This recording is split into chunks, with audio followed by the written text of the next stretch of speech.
Bab 4444. Tidak perlu kamu turun tangan. Jika aku akhirnya berhasil memancing Tobi Kyu dan kalian berhasil mengepungnya, semua peluang yang aku dapatkan akan menjadi milikku. Jika aku tidak berhasil memancingnya dalam beberapa hari, kita bagi rata.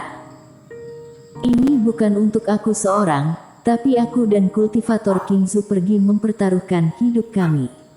Risikonya jauh lebih besar daripada kalian, jadi kami pantas mendapatkannya. Yudhira Ying merenung. Meminta Erikin untuk memancing Tobi Kyu keluar adalah cara terbaik yang bisa dia pikirkan. Selama dia bisa menghilangkan malapetaka di tubuhnya atau bahkan mengubah malapetaka menjadi berkah, dia akan setuju meski permintaannya sulit. Selain itu, apa yang diinginkan Erikin tidak berlebihan. Baik, Yudhira Ying mengalah. Oke, selain itu, aku punya 2 permintaan lagi, kata Erikin lagi. Saudara Qin, jangan kelewatan. Yudhira Ying mengertakkan gigi dan berteriak dengan marah. Baru saja berjanji pada Erikin 2 persyaratan, lalu orang ini menambahkan 2 lagi. Kenapa kamu tidak mendengarkannya dulu? Kata Erikin tidak tergerak. Pertama, karena Kingzu bertanggung jawab untuk membawa Tobi Kyu keluar, kita sudah mempertaruhkan hidup, jadi dalam pertempuran selanjutnya, kultivator Kingzu tidak berpartisipasi.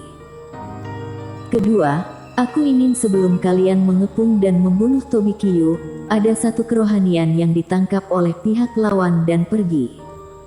Untuk kedua poin ini, aku setuju. Ekspresi Yudhira Ying sedikit rileks. Citra kerohanian tidak melibatkan rahasia, yang menjadi perhatian adalah tampilan kekuatan Tobi Kyu.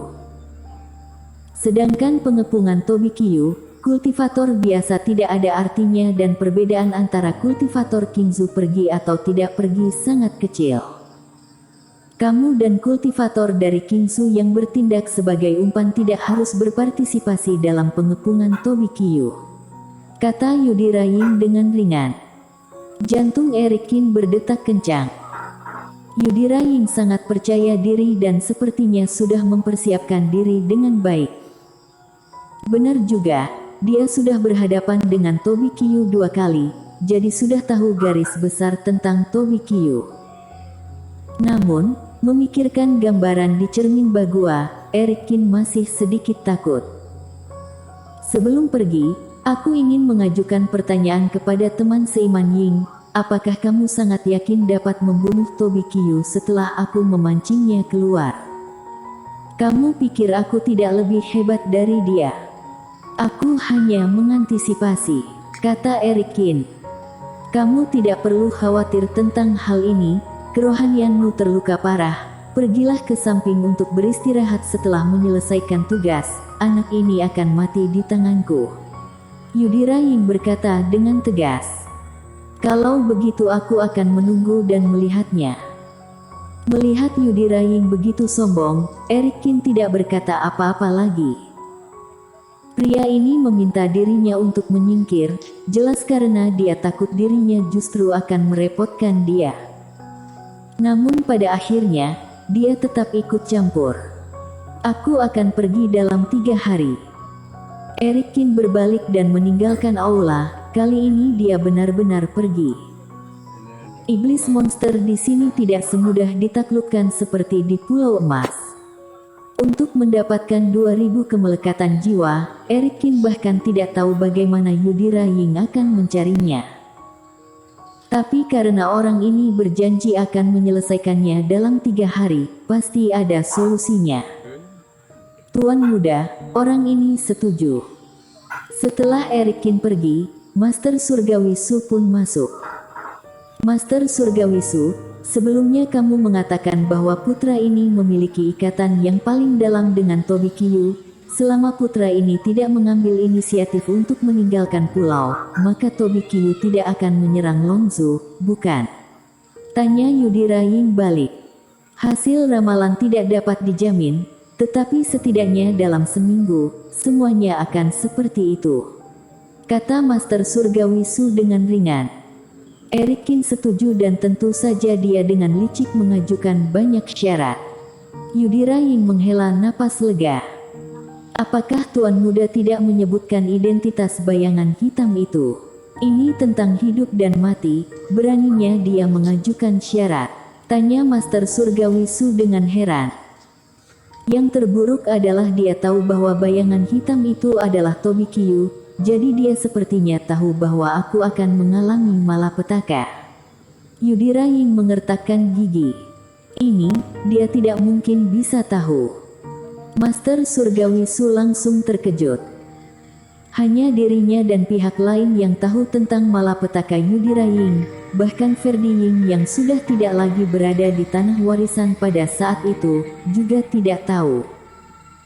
Tapi Erikin tidak hanya mengetahui identitas bayangan itu, bahkan juga mengetahui mengenai bencana. Bagaimana Erikin bisa tahu?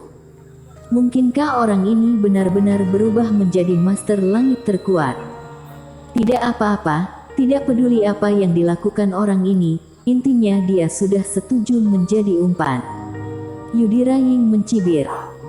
Seseorang yang tidak memiliki kerohanian, akan melawan Tobi Qiu yang sangat menakutkan itu, bisa dibayangkan bagaimana hasilnya. Selama Erikin dan Tobi Qiu mati bersama, berapapun harganya itu tetap setimpal. Sebaliknya, kita harus bersiap dengan baik. Selama kita bisa menangkap Tobi Qiu kali ini, dia pasti akan musnah. Yudhira Ying menatap Master Surgawi Su. Alasan mengapa dirinya percaya diri, tentu saja karena dirinya memiliki modal itu. Meskipun dia tidak tahu bagaimana Tobi Qiu bisa menjadi begitu menakutkan dalam waktu singkat, tetapi dia tidak memenuhi syarat untuk menjadi malapetaka bagi Yudhira Ying. Terbang kembali ke puncak gunung, sebelum Erikin memasuki stasiun, dia begitu jauh sehingga dia melihat sosok cantik di luar gedung, melihat ke arahnya seperti seorang istri menunggu suaminya. Apakah Finola khawatir karena aku pergi tanpa pamit? Erikin memiliki hati yang rumit, jadi dia menjelaskan masalah tersebut kepada Finola Su. Jadi Finola, jika tidak ada kecelakaan, kita akan berangkat dalam 3 hari. Erikin menarik napas dalam-dalam dan berkata, atau kamu. Jangan lupa, kamu sudah berjanji padaku. Finola Su menyela dengan getir. Baik, Erikin tersenyum tak berdaya. Dirinya sudah berjanji pada Finola Su bahwa mereka akan terus bersama sebelumnya, tetapi sekarang dirinya tidak tahu apakah itu benar atau salah. Mengetahui bahwa perang akan datang dalam 3 hari. Finola Su tidak tinggal bersama Erikin sepanjang waktu, tetapi segera melakukan pelatihan tertutup. Adegan yang diperlihatkan oleh cermin Bagua terlalu mengejutkan, tidak peduli entah itu Erikin atau Finola Su, mereka akan menganggapnya serius. Kembali ke kediaman, Erikin juga duduk bersila. Dengan kemelekatan jiwa yang diberikan Yudhira Ying, teknik pemurnian roh sudah bisa menyerap lebih dari 8.000 jiwa. Saat itu, kerohaniannya bisa pulih 100%. Erikin menghitung jumlahnya, dia telah menyerap energi lebih dari 5.000 kemelekatan jiwa dan sekarang dia memiliki lebih dari 1.000 jiwa yang baru saja dikirim oleh Credence Tian. Bahkan jika Yudhira Ying pada akhirnya kurang, pada dasarnya dapat menembus ambang 8.000. Dengan sembuhnya kerohanian, lalu berhadapan dengan Tobi Qiu, kepercayaan diri akan jauh lebih kuat. Ini juga alasan mengapa Erikin bersikeras pada kemelekatan jiwa. Jika tidak memeriksa situasi di sekitarnya dengan jelas, membuat dirinya menjadi umpan, itu sama saja dengan pergi mati. Ayo kita lihat betapa kuatnya Tobi Qiu sekarang.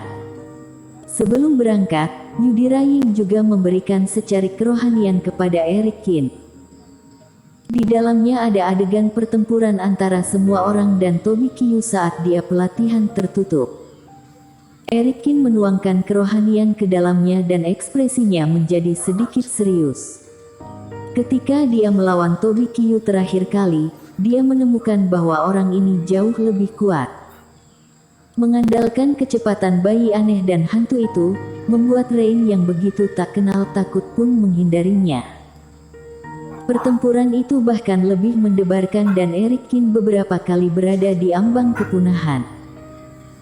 Pada akhirnya, Eric Kin masih mengandalkan jurus Buddha melarikan diri untuk memindahkan Tobikyu, yang mengakhiri pertempuran untuk sementara. Sebagai hasil dari pertempuran, meskipun lengan Tobikyu dipotong olehnya dan terluka parah, meridian Eric Kin juga patah dan jiwa dewanya terbuang sia-sia. Butuh beberapa bulan kultivasi di ruang pemurnian obat sebelum pulih sepenuhnya. Bersambung.